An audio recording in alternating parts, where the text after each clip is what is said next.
De retour sur le plateau de la Tranche Info, place maintenant à l'échange et au débat dans notre focus. Et comme je vous l'annonçais en début d'émission, nous allons traiter deux thématiques ce soir.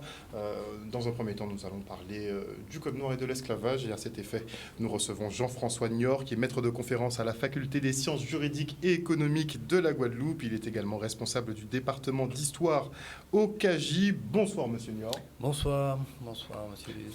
Donc, vous nous avez concocté une petite conférence demain à l'occasion effectivement de l'abolition de l'esclavage de 10 mai. Un événement commémoratif, oui, mais historique, mémoriel et culturel. Vous allez nous en dire plus et tous nos invités pourront d'ailleurs commenter cette actualité. Nous avons notre observateur habituel du mardi, Miguel Garin. Bonsoir Miguel. Bonsoir Harold, bonsoir la Guadeloupe. Ça va bien Miguel? Oui, je vais bien et toi? On fait aller. On dirait que la voix est prise un petit peu. Ah bon? Ouais, légèrement. Tu es malade? Non, c'est que je grandis, je deviens un homme. Ah. Les poils poussent dans ta gorge, ça marche très bien. Et pour la deuxième partie du Focus ce soir, nous avons donc effectivement les organisateurs du festival Terre, Mer et Nature, Terre et Mer Nature, en la personne d'Hugues Oxybran de 100% ZEP. Bonsoir Hugues. Bonsoir Harold, bonsoir à la Guadeloupe aussi, bonsoir tout le monde. Tu es en compagnie donc de tes deux collaboratrices, à savoir Astrid Grolet et Edmonde Dupuis. Bonsoir à vous. Bonsoir. Et donc vous nous parlerez bien évidemment de ce festival. Bon, je ne cache rien aux téléspectateurs, vous avez déjà fait le débat hors plateau. Visiblement, ça devrait pas mal s'harmoniser ce soir. Et donc on va rentrer directement dans le vif du sujet avec effectivement donc cette rencontre autour du Code noir de 1685 et son rétablissement en 1802, crime contre l'humanité. Pourquoi organiser cette conférence, monsieur Niort ? Alors, pour réaffirmer, relancer un appel que j'avais lancé déjà avec l'historien Marcel Dorigny, qui est décédé entre-temps en 2015, l'année de l'ouverture du Memorial Act. La date du 10 mai étant pas seulement une date nationale. Depuis 2006, c'est vrai que on commémore au niveau national cette journée du souvenir de la traite, de l'esclavage et de ses abolitions, mais il y a des 10 mai locaux aussi. Il y a le 10 mai 1802, la proclamation de Louis Delgrès, où il est bien connu, où il annonce qu'il va résister au rétablissement de l'esclavage.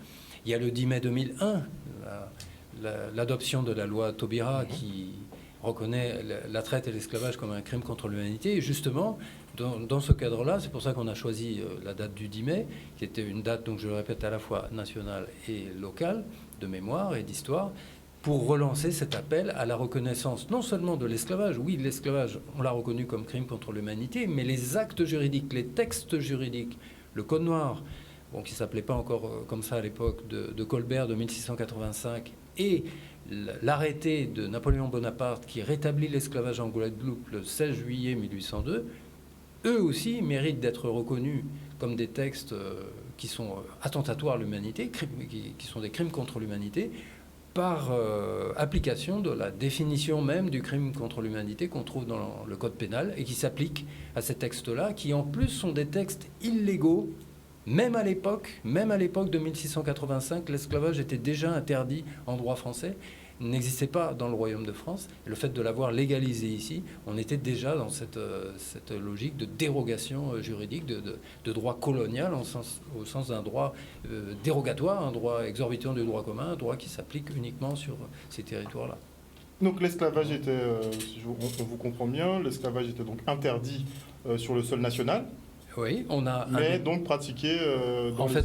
Il était pratiqué ici depuis l'arrivée des Français, mais le fait pour Colbert de le légaliser par une loi royale, c'est un édit royal de mars 1685 qui le légalise ici, dans les colonies, alors que de l'aveu de Colbert lui-même, puisqu'on a une lettre de Colbert de 1681, 4 ans avant, qui justement demande aux gouverneurs et aux intendants sur place de lui faire remonter les règles applicables, parce qu'en France on ne connaît pas, on ne sait pas, et en plus c'est la coutume de Paris qui était applicable ici depuis 1664, donc le droit commun français, et donc en légalisant l'esclavage, Colbert et Louis XIV surtout, parce que c'est quand même lui le monarque et c'est lui qui signe et promulgue le texte, eh bien ils assument non seulement de légaliser donc un crime contre l'humanité qui est maintenant reconnu comme tel l'esclavage, mais de manière illégale à travers un texte qui déroge au droit français, qui constitue en soi, à mes yeux,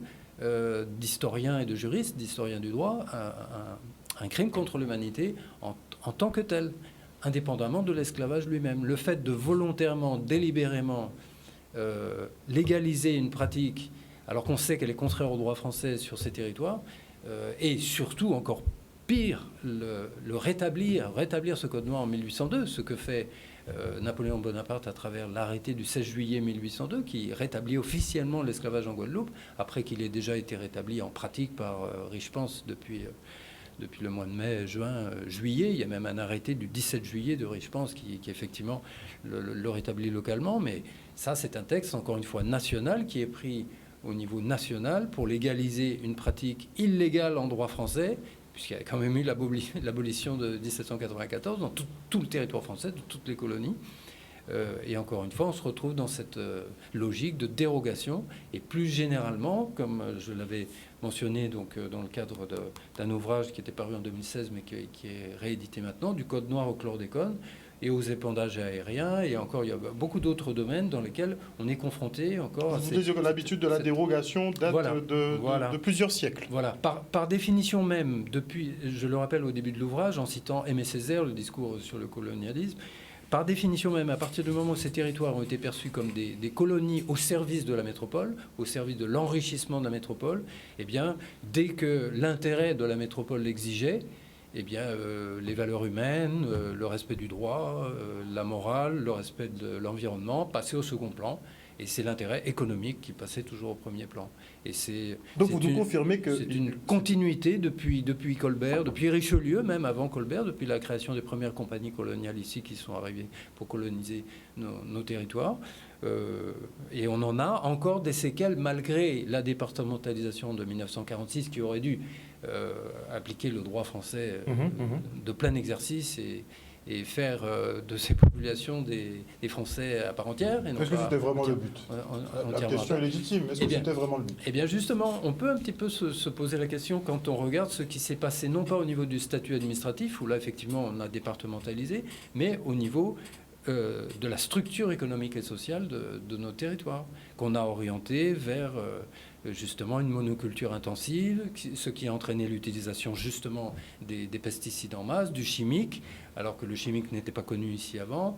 On a orienté finalement l'économie et l'agriculture de ces territoires vers une voie qui n'était pas forcément la voie de l'émancipation, en rendant ces territoires, par exemple, dépendants au niveau alimentaire, alors qu'il aurait fallu penser, comme dans n'importe quel État doit penser avant tout à nourrir sa population, à rendre son pays autosuffisant alimentairement, à réduire au maximum les importations. Eh bien ici, c'est l'inverse qui a été fait. Et on se retrouve avec une balance commerciale 90-10, alors que paradoxalement, à l'époque coloniale, à l'époque où la Guadeloupe était une colonie, c'était l'inverse.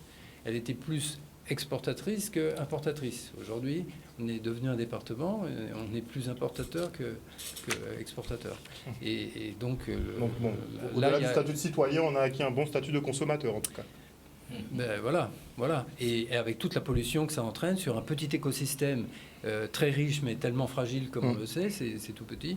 Et du coup, ben, effectivement, les autres invités de ce soir sont parfaitement dans la conclusion, je le dis dès maintenant, mais la conclusion auquel aboutissent toutes mes recherches, mes réflexions et moi-même, à titre personnel, mes convictions écologistes, que effectivement, la seule façon de se sortir de cet héritage colonial, de le liquider définitivement, c'est un changement sociétal qui passe par une refonte profonde de l'agriculture et de l'économie en général pour aller vers l'économie circulaire, l'économie verte, la production locale, l'agrotransformation et l'autosuffisance alimentaire, autant que faire se peut.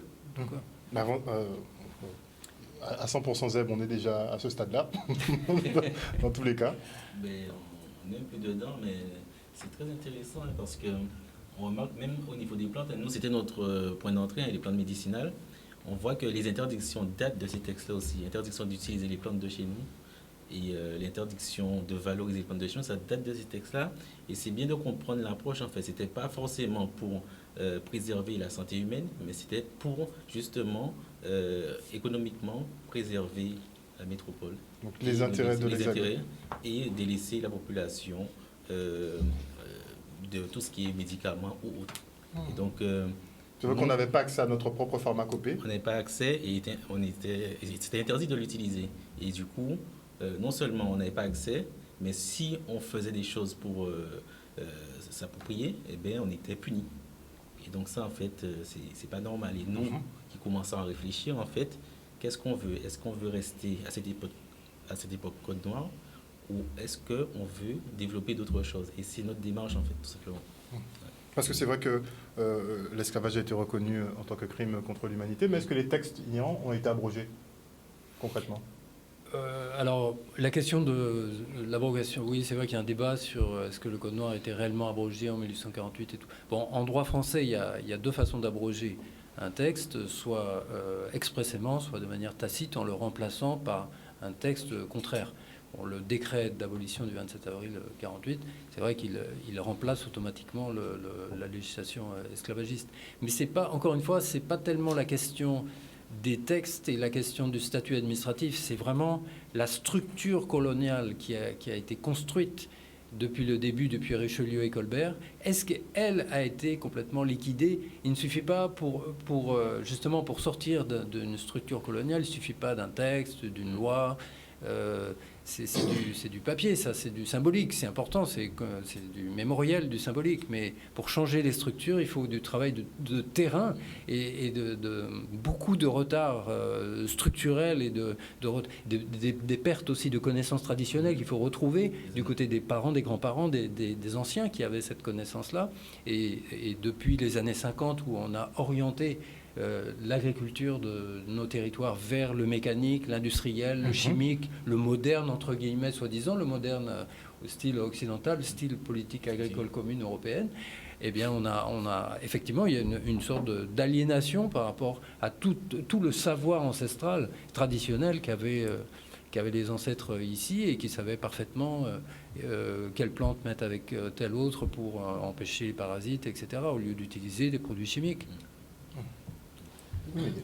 Donc, en gros, si j'ai bien compris, pour vous, en fait, tout ce qui a été changé, c'est justement les textes de loi, mais ce qui n'a pas été changé, c'est les politiques actuelles, les logiques actuelles, et qui génèrent en fait une économie d'importation et une gestion du pays de façon similaire à, enfin, comment dire, qui génère justement de la surconsommation.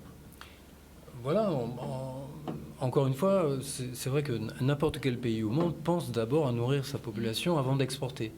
Et ici, on se retrouve dans une structure où on exporte massivement la canne et la banane, mais on importe énormément de produits de consommation qu'on pourrait produire ici, même de la salade, des tomates, des yaourts qu'on pourrait produire ici, puisqu'à une époque, il y avait du lait ici, il y avait du fromage, etc. Donc, effectivement, on oriente vers une consommation qui crée une dépendance alimentaire, alors que paradoxalement, c'est paradoxal, mais à l'époque coloniale, il y avait moins de dépendance alimentaire puisque justement les gens n'avaient pas le choix aussi, mais ils se débrouillaient localement. Ils n'avaient pas le choix, mais ils le faisaient.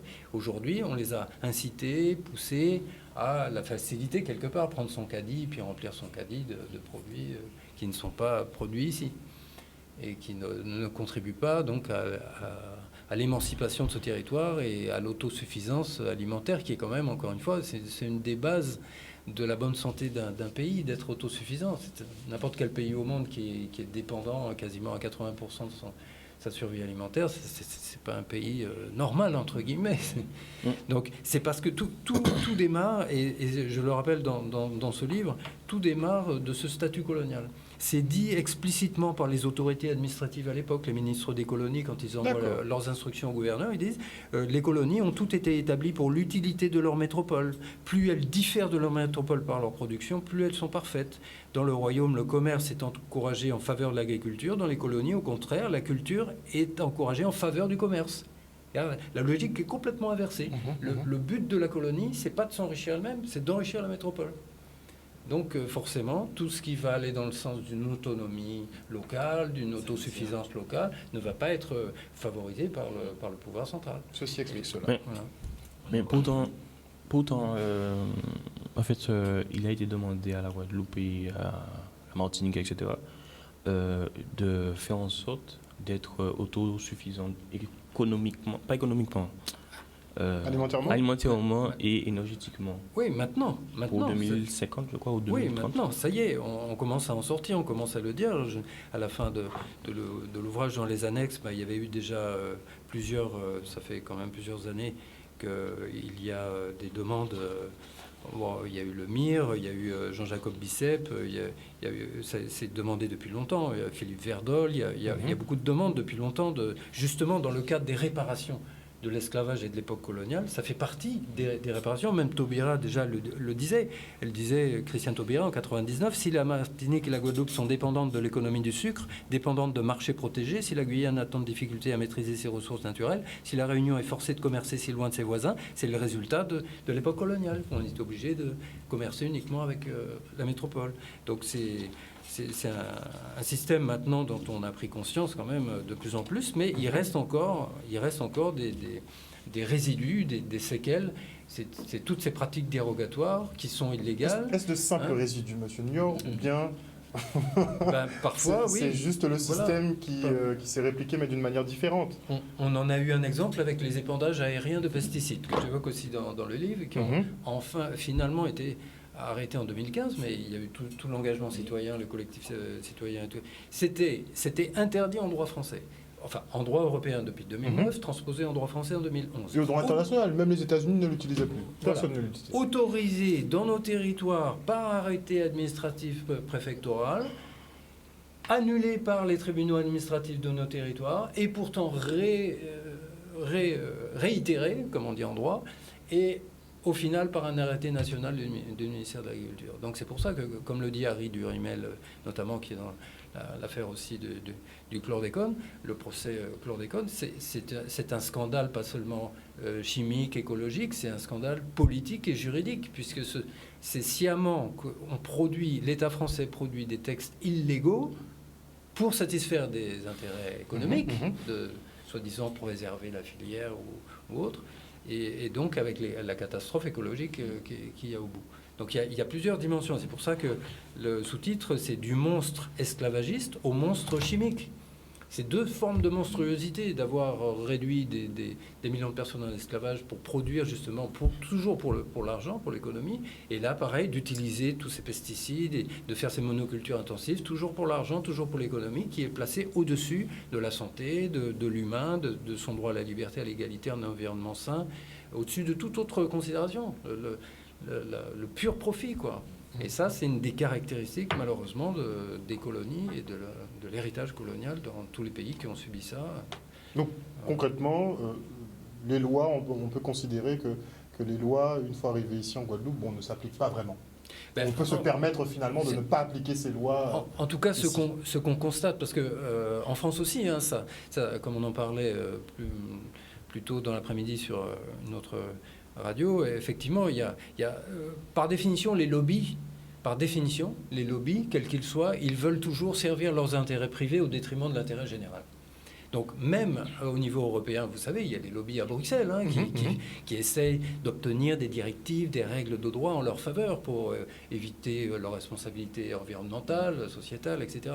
Mais ici, dans nos territoires, c'est plus systématique parce que dès le départ, ça a été structurel. Ça a été structurel.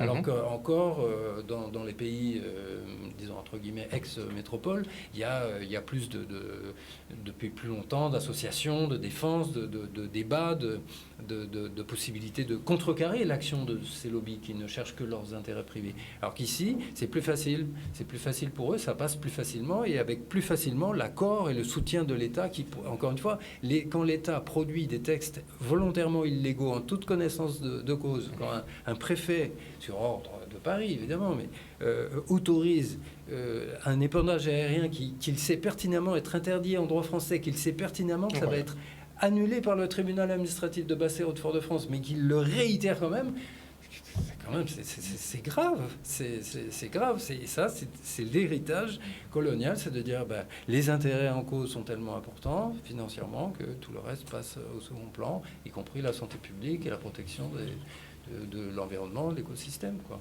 Donc il y en a encore, pas seulement que dans ces domaines-là, dans d'autres domaines, avec des collègues de la fac de droit, on s'aperçoit que dans d'autres c'est pas un peu domaines, partout il y a des petites dérogations comme ça, à la demande d'un tel, de tel lobby, et que donc on se demande quand est-ce qu'on sera devenu des citoyens à part entière et non pas entièrement à part, ou que dès que des intérêts économiques sont en jeu, l'État se fait quasiment le complice. Alors que l'État, je rappelle qu'un État, la raison d'être d'un État, c'est quand même de protéger l'intérêt général contre les intérêts particuliers, justement, et de toujours veiller au bien-être de la majorité de la population contre les minorités qui ont des petits intérêts particuliers à défendre, notamment les minorités aisées, privilégiées, liées aux grands groupes, etc. Donc si l'État ne joue pas ce rôle-là de défense de son territoire, de la majorité de sa population, à quoi sert-il? Mais du coup, juste pour répondre pour le diable, entre guillemets, mais la Guadeloupe ne représente pas toute la France. Voilà. Donc du coup, l'intérêt général, c'est pas spécialement la Guadeloupe. Oui, mais justement, justement, le rôle de l'État. Si nous sommes vraiment devenus pleinement un département français en 1946, comme la Martinique et les autres, eh bien, l'État devrait, aussi bien ici que partout sur le reste du territoire national, toujours faire prévaloir l'intérêt général de la majorité de la population, les principes maintenant qui sont devenus constitutionnels de protection de l'environnement, la charte de l'environnement, droit à la santé, droit à un environnement sain, à une eau de qualité, le problème de l'eau, la plainte qu'ont déposé des citoyens guadeloupéens, très bien, effectivement. C'est surtout dans l'île aux Belles Eaux, c'est encore un paradoxe encore plus incroyable, dans une île qui déborde d'eau de partout, qu'il n'y en ait pas les robinets, ou alors quand elle est là, elle est polluée. Ça s'en marche sur la tête parce que justement, pour moi, tout ça, c'est des séquelles de... Alors, encore une fois, c'est pas spécifique aux colonies, puisque là, encore récemment, le 7 mai, on vient d'apprendre que la France vient de se faire condamner pour l'usage des néonicotinoïdes sur les semences de betterave, délibérément pour, soi-disant, préserver la filière, alors qu'elle est condamnée par l'Union européenne. Les dérogations sont illégales, elles ont été annulées par le Conseil d'État, mais pour des raisons politico-économique et lié au lobby de ces filières-là, eh bien, l'État assume. Oui, quand même, c'est incroyable, parce que l'État qui nous donne des leçons, il faut respecter la loi, faut pas jeter des pavés sur les policiers. C'est pas bien. Mais en même temps, quand certains intérêts l'exigent, eh bien, l'État lui-même produit des textes qu'il sait pertinemment être illégaux. Donc, encore une fois, depuis le Code noir et jusqu'à celui-là, là, tout récemment, jusqu'au mois de mai, 2 arrêtés qui autorisent à utiliser sur les semences de betterave. Enfin, c'est fini maintenant, mais c'était en 2021-22. Et le Conseil d'État les a annulés, ces arrêtés.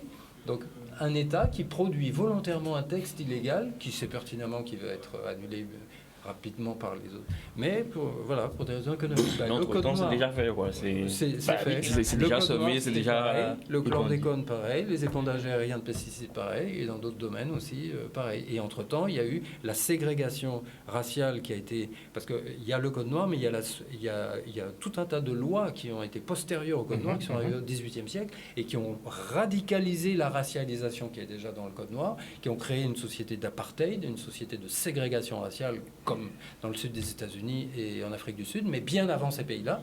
C'est la France qui a donné l'exemple de ça. Et donc ça aussi, c'était totalement illégal en droit français, et totalement assumé ici. Et le summum du summum du summum, c'est l'arrêté du 16 juillet 1802 de Bonaparte qui rétablit l'esclavage en Guadeloupe, non seulement illégal sur le fond, puisque contraire aux droits de l'homme, qui avait été proclamé par la Révolution française dans la Déclaration des droits de l'homme, et la Constitution de Napoléon qu'il avait mise en place, de Bonaparte, en 1799, commençait par ces mots, la proclamation qui la précédait, commençait par ces mots: citoyens, la Révolution est fixée aux principes qui l'ont commencé, elle est terminée. Donc c'est la Révolution est fixée aux principes qui l'ont commencé, c'est la Déclaration des droits de l'homme. Eh bien, on fait tout l'inverse ici. Bien sûr, et ne pouvant, en plus, ne pouvant le faire publiquement en France, il l'a fait en catimini, parce qu'il faut savoir que cet arrêté, il a été pendant 2 siècles oublié, il était caché dans les archives, on l'a retrouvé en 2007-2008 avec un jeune collaborateur historien du droit, Jérémy Richard. Depuis 2007, on a fait des conférences en Guadeloupe pour le faire connaître. À ma demande, il a été exposé au Memorial Act en 2015, et à ma demande, et relayé par la Fondation pour la mémoire de l'esclavage, il a été pour la première fois, imaginez, pour la première fois exposé au public de l'Hexagone pour la première fois en 2021 dans le cadre de l'exposition Napoléon à la Grande Halle de la Villette. C'est-à-dire que les Français de l'Hexagone n'ont pas eu connaissance de ce texte depuis 1802 jusqu'à 2021.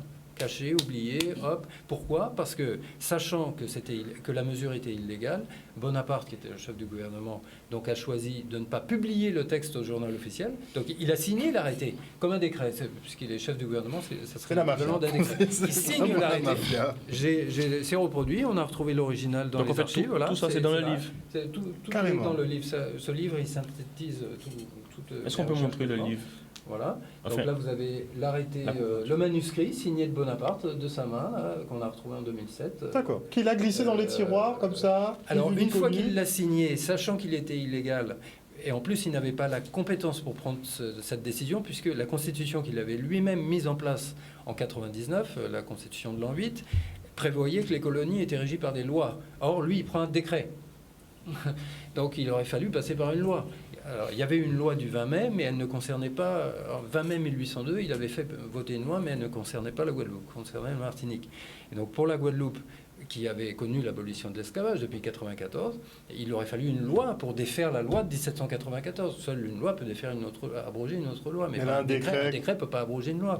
Du coup, étant en conscience de ça, étant conscient de son incompétence juridique à prendre cette mesure, il rajoute une deuxième illégalité, puisqu'il dit, pour que ça ne soit pas affiché publiquement, on va laisser le texte secret, on ne va pas le publier, et il l'envoie par correspondance ministérielle au gouverneur Lacrosse ici, qui le reçoit, je crois, à partir de septembre-octobre.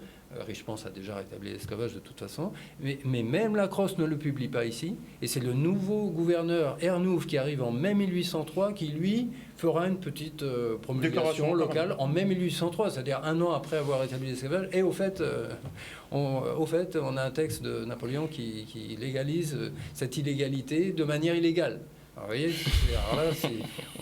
on atteint le summum du summum, aussi bien sur le fond, la forme, le mépris, vous voyez, le mépris des droits de l'homme, le mépris des formes même du droit, des procédures normales du droit français, qui atteint son sommet à une époque, à une année où, pourtant, depuis 8 ans, l'esclavage a été aboli ici. Donc, pour moi, c'est encore pire que le Code noir. C'est d'un côté, alors on fait la révolution, on proclame les droits de l'homme, on abolit finalement l'esclavage, on applique finalement les droits de l'homme quelques années plus tard, parce que l'abolition de l'esclavage, c'est l'application de la Déclaration des droits de l'homme dans des territoires français. Les hommes naissent et demeurent libres et égaux en droit. Donc 1794 n'est que l'application logique qui aurait dû avoir lieu depuis 1789 de la Déclaration des droits de l'homme. Et 8 ans après, on dit non, finalement, non. Allez, on vous remet pour 46 ans encore, hommes, femmes, enfants, vieillards, on vous remet dans les fers de l'esclavage jusqu'en 1848. Hop, comme ça, d'un trait de plume, et puis avec le corps expéditionnaire de Richemont. Donc c'est quand même incroyable. Et le texte est encore peu connu. Il faut qu'on donnez-nous le nom de l'ouvrage, justement, donnez aux téléspectateurs le nom de l'ouvrage pour qu'ils puissent aller le consulter. Alors, il est dans l'ouvrage, mais on peut aussi, à partir de mon site internet personnel, il y a un blog et il y a une thématique précise, 1802. Les gens pourront consulter tous les documents. Ils peuvent télécharger aussi la version PDF de cet ouvrage gratuitement à partir de mon site, c'est JF Niort. Vous tapez Jean-François Niort sur Google, vous allez tomber sur... Donc c'est jfniort.e-monsite.com. Il suffit de taper Jean-François Niort sur Internet, voilà, et vous le trouvez. Et après, il y a mon profil Academia. Vous savez, academia.edu, c'est un gros site mondial où tous les universitaires peuvent mettre leurs travaux. Et là aussi, on peut télécharger toutes mes publications, d'ailleurs tous mes livres, tous mes articles gratuitement en PDF. Donc ce livre-là, il est gratuit? On peut le télécharger en version PDF. En PDF, il est gratuit. Et en livre, on peut l'avoir? En livre, il faut... Il faut faut venir les- à l'événement demain. Voilà, quelques-uns encore Mais justement, à vendre. Donc, Justement, on va clore cette première partie avec l'événement donc, qui est organisé demain à Rimini-Suta à 18h. C'est ouvert à tout le monde? oui, Tout le monde peut participer? entrée libre, ouvert à tous. Et puis donc, avec, encore une fois, il faut le répéter, donc un accueil au son du cas par Claudius Barbin, qui est artisan, fabricant de cas, et un ami aussi, un vieil ami de 25 ans. Isbert Calvados, un ami aussi, un vieil ami, promoteur des amants de pays, mais qui est aussi poète, écrivain, et qui a écrit un livre sur 1802 avec des poèmes en français et en créole. Donc il va venir déclamer quelques-uns de ses poèmes sur 1802 pour... Bon, voilà, le cas aussi, c'est aussi pour que ça ne soit pas qu'une mémoire intellectuelle en disant oui, effectivement, on a rétabli, mais que ça passe dans les tripes, parce que les Guadeloupéens qui ont subi ce retour dans les fers de l'esclavage et cette répression coloniale, d'abord par le corps expéditionnaire de Riche-Pense, ils l'ont vécu dans leurs tripes, c'est pas seulement sur un papier ou sur un livre d'histoire, c'est dans leur chair et leur sang. Donc on voulait aussi qu'il y ait cette dimension musicale, culturelle. Moi-même, je suis musicien, je sais que la musique, ça parle plus à l'émotionnel, aux tripes, et pas seulement intellectuel. Et donc, il faut aussi utiliser ces médias-là. Il y a Issa Dromi, donc auteur, compositeur, interprète, le batteur debout, le reggaeman, qui va venir nous chanter, un bon ami aussi, qui va venir nous chanter ses chants sur l'esclavage. Et puis, Guy Lafage, donc dramaturge, qui a publié en 2021 une pièce sur 1802, enfin juste avant, qui s'arrête au 10 mai 1802, justement, juste quand la répression va commencer, et qui viendra dire aussi, sûrement déclamer la proclamation d'Algresse du 10 mai 1802, puisque, encore une fois, pour finir, donc il y a plusieurs 10 mai, 10 mai 1802, le 10 mai 2001, la loi Taubira, le 10 mai 2006 qui a institué donc tous les 10 mai comme journée nationale de commémoration de l'esclavage, des traites, de l'abolition. Et puis le 10 mai 2015, l'ouverture du Memorial Act, qui a quand même été un moment important et qui est encore un lieu important de mémoire. Mais qui fait polémique, et d'histoire. Qui fait quand même pas mal polémique. Au moins, en ce qui me concerne, dans ce lieu-là, même si je regrette que dans la salle du Code Noir, je ne sais pas si vous l'avez visité, dans la salle du Code Noir, pourtant, c'est moi qui ai mis à jour la version Guadeloupe du Code Noir. Il se trouve que quand je suis arrivé ici, moi qui étais un spécialiste du Code civil français, j'ai fait ma thèse sur l'histoire du Code Napoléon, je retrouve Napoléon ici, mais la version encore plus hard, entre guillemets, la version très sombre de Napoléon. Déjà, D'où le dans Code le Noir. Code civil, c'est pas aussi réjouissant qu'on le dit, notamment pour les femmes. Le statut de la femme dans le Code civil est replacé totalement à 100% sous l'autorité du mari. Les enfants naturels sont discriminés par rapport aux enfants légitimes, etc. Enfin, c'est vraiment un retour en arrière déjà par rapport aux droits de l'homme, mais par rapport évidemment à l'histoire coloniale. Donc quand on rentre dans la salle du Code Noir, on ne trouve pas le Code Noir Guadeloupe. On trouve le grand Code Noir qui est présenté là. C'est la version 1724 du Code Noir Louisiane. Mais il doit être repensé, le mémorial. Je pense qu'il n'y aura pas beaucoup de débats là-dessus. On devrait le repenser, l'améliorer. Mais au moins, par contre, dans la salle Napoléon, là, ils ont quand même exposé l'arrêté du 16 juillet dans une petite borne. C'est déjà ça. Mais on va se quitter pour une coupure pub. J'aimerais que quand on revienne...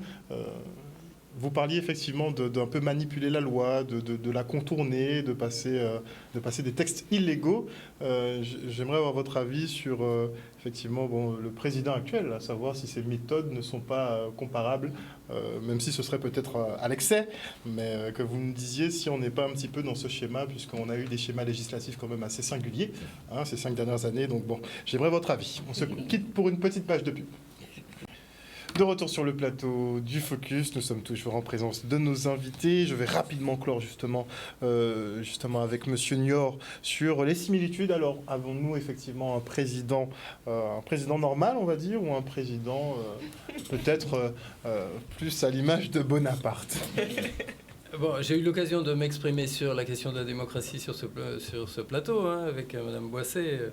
Donc c'est un vaste sujet, on ne peut pas traiter ça en quelques minutes. Il faut reprendre vraiment point par point et de manière méthodique et non pas de manière passionnelle et de manière Mais si vous deviez nous synthétiser votre analyse, une petite synthèse. Je rappellerai ce que je rappelais hors antenne à l'instant, que démocratie vient du grec, démos, kratos, ça veut dire gouvernement du peuple, par lui-même et pour lui-même, dans l'intérêt de la majorité de la population, et que normalement, dans une démocratie, la majorité de la population décide ce qui lui paraît être bon pour elle et réussit à l'imposer à tout le monde.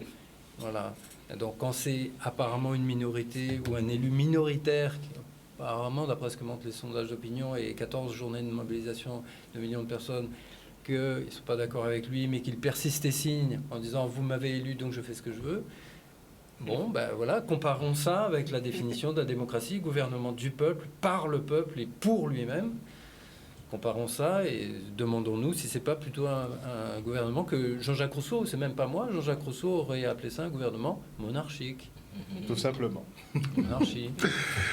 On va passer maintenant à un sujet plus réjouissant. Hein. C'est déjà un peu plus réjouissant, quoi qu'il faille apprendre, puisque pour ne pas répéter les mêmes erreurs, il faut connaître son histoire. Donc c'est très important le travail que vous faites. Mais effectivement, il y a la continuité de tout ça, puisque vous êtes plutôt dans la déconstruction finalement des pensées coloniales et des restes effectivement très présents de la colonisation. Vous organisez les 13 et 14 mai prochains donc le festival Terre, Mer, Nature. Ça va se passer au Ranch Hérois à la route de la Traversée. En quoi consiste ce marché? Puisque vous, Hugo, on t'a déjà vu sur des festivals, justement, avec Astrid, on vous a déjà vu sur des festivals, vous avez déjà organisé des événements. Mais là, ça prend une tournure particulière. Pourquoi? Mais en fait, c'est la continuité de toutes nos actions depuis le début, mais la continuité de l'intervention aussi de monsieur, c'est-à-dire qu'on voit qu'on a été méprisé, qu'on méprise aussi notre environnement, qu'on méprise l'être humain. Et nous, à travers 100% Zéro, on voulait au départ valoriser les plantes médicinales, mais maintenant c'est beaucoup plus large en fait. On essaie de mettre en avant tout ce qui entoure l'environnement, mais aussi tout ce qui entoure l'être humain. Et Terre et Mer Nature, en fait, on a voulu réunir vraiment nos deux univers. C'est-à-dire que moi, tu sais très bien, je suis très ancré pied à terre, mais aussi la tête vers les étoiles. Astrid, elle est très sur le côté humain, développement personnel, etc. etc. Relationnel et communication aussi. Relationnel et communication, donc l'état d'être humain. Elle demande qu'à rejoindre l'équipe, en fait. Mais du coup, Astrid est très sur l'humain, le relationnel, etc. Moi, je suis très ancré, mais il faut un juste milieu, quelqu'un qui nous disait, etc. Bon, la date, ça arrive là maintenant. Il faut faire ça, il faut se recentrer. Quelqu'un qui a les pieds sur le terre, mais d'une autre façon. Oui, d'une autre façon. Il faut se recentrer. Donc, c'est ça. Donc en fait, mais voilà l'équipe, hein, on veut vraiment mettre en avant ce côté terre et mer, nature. Et on va mettre ça où tu connais déjà. Donc je vais laisser quand même Astrid se présenter parce que...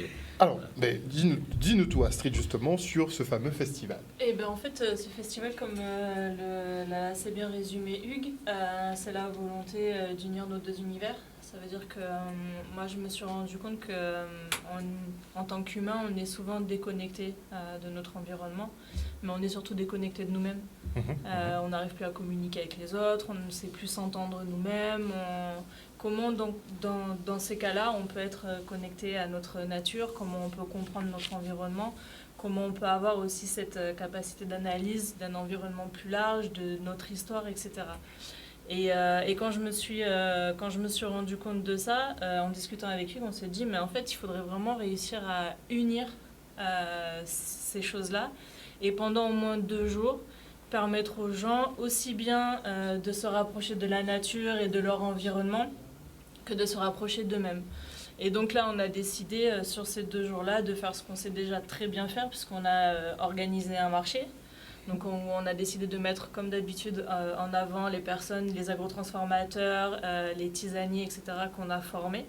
Donc ce sont des gens qui ont déjà la notion de valeur de ce qui pousse sur notre territoire, qui vont vraiment prioriser ce qui pousse de saison, etc., etc. Mais aussi à côté de ça proposer des conférences, parce que c'est bien d'avoir un marché, mais aussi avoir des conférences, des personnes qui puissent partager leur savoir, leurs connaissances, échanger avec le public. Donc ça reste vraiment des conférences à taille humaine, où on privilégie aussi à la fin de la conférence un échange entre le conférencier, l'intervenant et le public. Et aussi proposer des ateliers. Donc là on a des ateliers qui sont aussi bien pour les enfants que pour les adultes. Donc voilà, pendant vraiment 2 jours, permettre aux gens de venir et de baigner dans cet univers de reconnexion. C'est pour ça qu'on a choisi aussi le Ranchero, parce que c'est vraiment à l'entrée du parc. Donc c'est en pleine nature, c'est vraiment dans les bois, les gens peuvent venir pieds nus s'ils ont envie de venir pieds nus. Voilà, donc là c'est vraiment dans cet esprit-là qu'on a créé ça. Donc Edmond, effectivement, j'ai rejoint l'équipe il n'y a pas si longtemps que ça. Pour bien les cadrer. Oui, voilà, de temps en temps, ils ont besoin de recadrage. Donc, dans le côté organisationnel, logistique, et c'est vrai qu'à plusieurs, on va plus loin. Donc, c'est la force, comme on dit, la force. Donc comment ça se présente déjà, puisqu'on est à quelques jours à peine de l'événement. Bon, j'ai vu que Hugues était en plein montage tout à l'heure. Ça se présente très bien. On est vraiment très confiants, parce qu'on a mis beaucoup de cœur à réaliser ce festival. Donc, on attend que le public, en fin de compte. Nous sommes prêts, on attend que le public. Donc, avec de très beaux exposants, avec de belles conférences, avec des ateliers. Donc, est-ce que tu as fait ta sélection? Disons que la sélection est venue à nous. On aura Miguel, d'ailleurs, dans notre sélection. Les confitures, évidemment. Oui, donc oui. Miguel qui sera présent. Tu étais déjà sur le marché de Prise, donc Hugues avait organisé. Oui, effectivement, j'étais sur le marché de prise d'eau, donc je me suis senti forcé de venir. On te forcé, hein, Miguel. Comment? Mais bye. Mais Non. tu avais fait des super ventes en plus sur le marché. Ben en fait, tu sais, bon, en général, pour le point de vue commercial, les marchés que propose Hugues Astrid sont toujours de bonne qualité. Je m'arrêterai là. Donc il n'y a pas forcé. Non. Ça vous dit. Non, c'est une petite blague. Oui, alors non seulement en fait, on a formé la plupart des exposants, mais en fait, ils ont une approche aussi qui est très humaine. C'est-à-dire que nous, on ne veut pas des gens qui industrialisent ce qui viennent d'ici. C'est-à-dire qu'il faut qu'ils comprennent comment poussent les choses pour pouvoir mieux les transformer, pour donner de la qualité aux gens. Et c'est ces gens-là qui nous intéressent. Ceux qui font des trucs à la chaîne, etc., ça ne nous intéresse pas en fait. Ce n'est pas la logique de l'île. En fait, on est sur une île, il n'y avait pas de grands mammifères, il y avait des petits oiseaux, il y avait des petits reptiles. Nous, on sommes les plus grands mammifères qui sont venus. Et bien, il faut qu'on arrive à respecter ce que l'île peut nous donner pour pouvoir consommer raisonnablement. Et ces gens-là, en fait, non seulement ils ont cette qualité, cette conscience-là, mais il y a un savoir-faire en fait qu'on trouve ici, qu'on ne trouve pas ailleurs, parce qu'il y a l'héritage de nos ancêtres. Oui.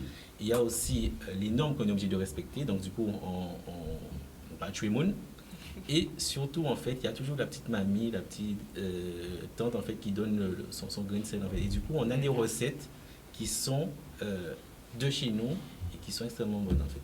Donc ça c'est important. Donc toujours à taille humaine. Toujours à taille humaine. C'est très important. On parle beaucoup d'économie sociale et solidaire pour dire que c'est le modèle économique qu'on doit appliquer à la Guadeloupe, puisqu'on n'aura pas d'industrie, on n'aura pas d'agriculture intensive. Ça, c'est même pas la peine de rêver. Donc effectivement, il faut produire plutôt à taille humaine et alimenter le marché qui est principalement fourni en produits importés, dans tous les Et cas. aussi, si je peux me permettre, Bien justement, sûr. on parle d'économie circulaire, donc recycler aussi, Recycler. produire sur place, recycler ce qu'on produit sur place pour éviter l'indépendance. Quand on voit qu'on est obligé, par exemple, de faire venir du charbon pour filtrer l'eau de Capes de l'extérieur, alors qu'on pourrait utiliser du charbon de coco, enfin, tout ça, une économie circulaire qui est autonome, qui est autosuffisante et qui, comme vous dites, qui reste à taille humaine, qui évite l'industrialisation, parce que l'industrialisation conduit à beaucoup d'autres, après, des pertes d'énergie aussi dans l'aliment, des pertes d'amour dans ce que peut mettre quelqu'un dans ses produits, de qualité.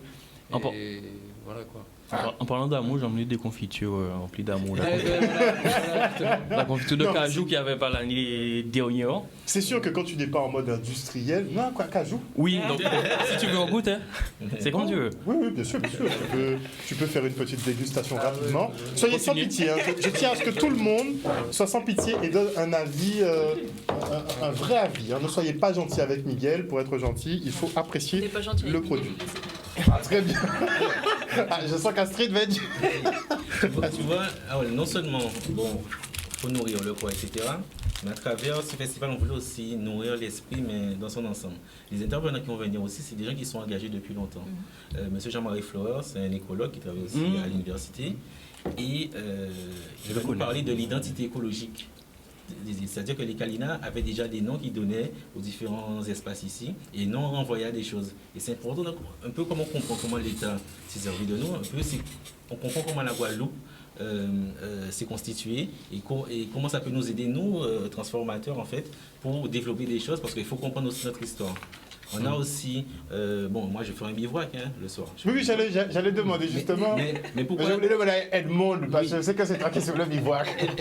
Elle va le dire, mais pourquoi je parle du bivouac? C'est parce qu'on aura un intervenant qui a travaillé à la NASA. C'est quoi? Non, il a travaillé à la NASA. Il a envoyé des satellites dans le ciel et il va nous parler de chimie des plantes. Pourquoi quelqu'un qui envoie des satellites peut aussi parler de chimie des plantes? Quel lien qu'il y a entre les étoiles et les plantes? Je lisais un écrit ancien qui disait que le médecin est avant tout un astronome, en fait. Donc, comprendre que tout est lié. En fait, et c'est ça l'approche qu'on veut montrer aussi à travers ce festival, c'est qu'il y a des liens dans tout, en fait, et on a des compétences sur place, en fait, pour des gens qui peuvent en parler et nourrir notre esprit, en fait. Voilà, tout simplement. Donc l'occasion aussi de rencontrer des personnes assez singulières qu'on n'a pas l'habitude de croiser. Exactement. Et qui pourront effectivement partager leur science avec nous. Ah, très intéressant. Alors, Edmond, le bivouac, ça va se passer comment? Super bien. Donc, le festival, il faut donner quand même les horaires. C'est 8h30, 18h. 8h30, 18h. Voilà, le festival. Et après, on passe donc à la partie astronomie, à la partie bivouac. Mais je ne peux pas tout vous dire ce soir. L'idée, c'est de vous inscrire. Vraiment, pour une meilleure organisation, on aurait aimé avoir quand même les inscriptions en amont, pour permettre vraiment que tout le monde soit accueilli comme il se doit. Tu connais, il y aura les dernières minutes forcément. Oui, naturellement, on va les accueillir. Nous sommes là pour ça, il n'y a pas de souci. Mais ça sera vraiment, comme a dit Hugues, le moment de se reconnecter à la Terre, parce que ça, si on a appelé ça bivouac, ça veut dire qu'on ne dort pas à l'hôtel. On est vraiment... presque à la belle étoile. Oui, presque à la belle étoile. Et en pleine nature, donc c'est la route de la traversée, ce sont les arbres, ce sont les étoiles, c'est la nature, c'est la rivière. C'est c'est le moment de se déconnecter et de se reconnecter à soi. Voilà. Se connecter 100% à Zeb. On n'a pas tout dit. Avec Edmond, on était scouts ensemble. Donc, j'étais scout. La première fois que je suis venu sur Canal 10 aussi, c'était en tant que scout. C'était il y a une époque, oui. Et en dans fait, un autre temps. Et en fait, on a l'habitude de camper dans les bois. Et moi, je sais ce que ça m'a apporté de camper. Rien que le fait de s'asseoir le soir et regarder le ciel, en fait, on fait des bons dans des milliers d'années. Et ça nous ramène à notre... condition d'être humain de tout petit sur Terre, en fait. Et moi, je sais que quand on était petit, on parlait beaucoup d'étoiles.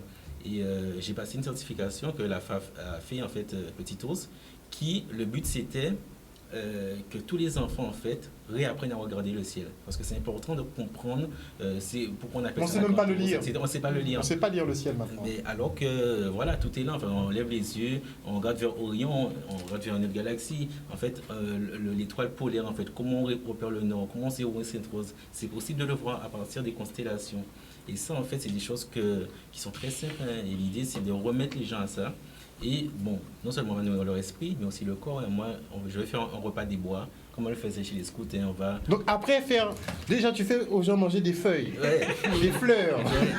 Non sérieux, ils vous emmènent dans le bois et vous allez manger tout ce qu'il y a là. C'est excellent. Et le pire c'est que c'est bon. C'est bon, on fait un repas des bois avec des techniques scouts aussi, etc. Et pour que les gens puissent voir qu'on a tout là. On a le cinéma en haut, on a le restaurant à nos pieds, etc. Et maintenant, il faut kiffer ensemble, en fait. Super. Ouais, super. C'est magnifique pour présenter, franchement. J'espère que les gens vont venir nombreux. Alors, le nombre de places est limité quand même. Ouais, voilà. Commençons par là. Oui, mais il faut que le nombre de places soit atteint. Oui, c'est- bien sûr. En tout cas. Il faut s'inscrire donc, si le nombre de places est limité, il faut s'inscrire Sur le petit site, fly qui était tout à l'heure My- affiché, il y a le lien My d'inscription. Event. Voilà. Donc sur mywizeevent.com, justement Festival Terre, Mer, Nature, vous pouvez donc vous inscrire pour participer. Ce sera les 13 et 14 mai prochain, de 8h30 à 18h. Après 18h, donc, il y a la partie bivouac, donc observation du ciel, avec des intervenants assez intéressants qui seront présents. Donc, n'hésitez pas effectivement à vous rendre donc, à ce festival est-ce qu'on a un Kerber numéro Nature. Est-ce qu'on a un numéro Non, il y a pour- un site, c'est très bien. Oui, mais Laisse-les tranquilles. ok. Il y a un site maintenant. Il y a des c'est gens qui ont pas de parti. site. Oui, Mais bon, bref, ok. Mais maintenant, c'est comme ça. C'est pas grave, je laisse tomber. Les confitures, c'était bon ou c'était pas bon? Oui, Verdict. Délicieux, C'est en bon. ce qui me concerne. La confiture de l'otage, 70% de fruits. J'ai beaucoup aimé la texture. Ouais, c'est- moi, Ah, c'est bon Ouais. Oui, Luc, c'est bon Je kiffe. Edmond Je valide aussi. Ah, Monsieur Jean Craignant Délicieux, j'achète. ah bon? Tenez. Oui, générosité. C'est un cadeau. Donc, les 13 et 14, ce sera donc du côté de Petit-Bourg à l'entrée de la route de la traversée. Le 10, vous retrouverez donc Aréminé Souta, Jean-François Niort, qui parlera effectivement de l'illégalité, par exemple, des textes comme le Code Noir. C'est un point de vue quand même assez intéressant, puisque je n'avais pas entendu d'ailleurs, comme quoi il n'est jamais trop tard. Hein. En tout cas, passez. Oui, Je voulais rajouter quelque chose. En fait, il y aura un grand parking qui sera géré par les amis. Mais par contre, en fait, comme on est dans l'esprit Kerber Nature, si les gens peuvent covoiturer au maximum, moyen de véhicule dans le lieu, mieux c'est. ouais. Donc, covoiturer, il y aura de la place, mais covoiturer au maximum et on sera OK. Et les gens de Petit-Bourg, vous pouvez même y aller à pied. Ouais, En fait, une petite marche. Merci en tout cas à vous tous d'être venus sur ce plateau ce soir et pour les actions que vous menez dans l'histoire ou bien dans la culture, peu importe. Et ça se rejoint, c'est- Franchement, ils mettent en pratique le C'est la résultat continuité. de mes recherches. C'est la solution. Mm. Voilà, c'est la solution pour liquider l'héritage colonial. Donc Hugues, tu as raison. Bon, tu savais déjà, mais en tout cas, tu es sur la bonne voie et on te félicite encore une fois. Merci pour Voilà. l'invitation. Comment? Merci pour l'invitation. Ah, de rien, c'est tout à fait normal. Voilà, chers téléspectateurs, on espère que vous avez passé un bon moment en notre compagnie. La tranche info, c'est fini pour ce soir, mais on se retrouvera demain. N'oubliez pas, les rendez-vous, donc 13 et 14, ça va se passer où? Au Ranchero, à la route de la traversée. Rendez-vous à la route de la traversée à Petit-Bourg, c'est donc les 13 et 14 à partir de 8h30. Et sinon, demain, vous pourrez retrouver Jean-François Niort à partir de 18h à Raminasuta, À Pointe-à-Pitre, Pointe-à-Pitre. entrée libre. Voilà, avec les invités que j'ai mentionnés tout à l'heure. Merci à vous. Et j'espère peut-être que vous viendrez, du coup, on va vous viendrez, et moi je viendrai aussi le week-end prochain, comme ça C'est avec on va plaisir. faire un lionnage et C'est comme ça que les choses se passent, et c'est voilà, comme ça qu'on aime ça. confirmer, se compléter l'un Oui. l'autre. Ouais. Une Parce bonne qu'on soirée va à dans vous. à mon avis, dans la même direction. Une bonne soirée à vous sur Ouais. Canal+. On se Merci. retrouve demain. Bisous tout le monde. Il y en a qui étaient à